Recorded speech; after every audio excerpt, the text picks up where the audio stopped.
এই মুহূর্তে দিনহাটা থেকে রয়েছেন আমাদের প্রতিনিধি শুভদীপ চক্রবর্তী। শুভদীপ, ঠিক কি ঘটনা ঘটেছে, এলাকায় কতটা চাঞ্চল্য রয়েছে, পুলিশের কি বক্তব্য, বিস্তারিত তুলে ধরো।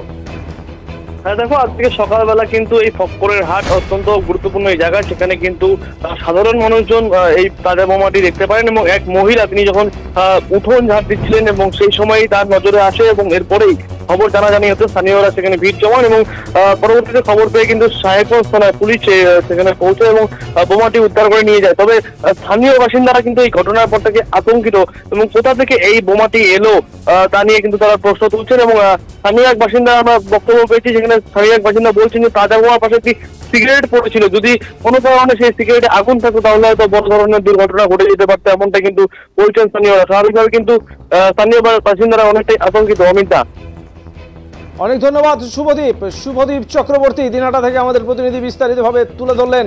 অর্থাৎ এই তাজা বোমা উদ্ধারের ঘটনায় কিন্তু স্বাভাবিকভাবেই চাঞ্চল্য ছড়িয়ে পড়েছে এলাকায়। আরও বোমা রয়েছে কিনা সেটাও কিন্তু সন্দেহের ব্যাপার, এই নিয়ে কিন্তু আতঙ্ক রয়েছে। তবে পুলিশ ঘটনার তদন্ত শুরু করেছে ইতিমধ্যেই। যে বাড়ির খড়ের গাদার পার্শ্ববর্তী এলাকা থেকে উদ্ধার হয়েছে এই তাজা বোমাটি, সেই বাড়ির মালিক মিলন বর্মন, তিনি কি জানাচ্ছেন শুনবো।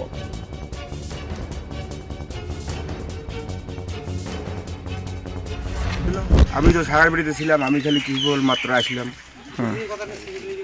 এখান থেকে ফোন করলো যে বাড়িতে নাকি বম, তাই সে দেখি বমই আছে। কখন দেখতে পারলেন? আমি তো ওই 7:30টার দিকে আসছি সাগার বাড়ির থেকে। কি মনে হচ্ছে আপনার? কি মনে হচ্ছে আর কি বলবো ওকে, না এখানে কাকে আর সন্দেহ করবো। কতটা আতঙ্কের মধ্যে রয়েছেন আপনি? আতঙ্ক তো থাকবেই, ওয়ালের পুঞ্জির ওইখানে ধুইছে, তা সবারই তো আতঙ্ক থাকবে। একটা তো না, 2-4টে আছে। বমটা বাস্টিং হলে কি হতো? কয়টা বম ছিল? একটাই ছিল। একটাই ছিল। না এদি অতি ধুইছে।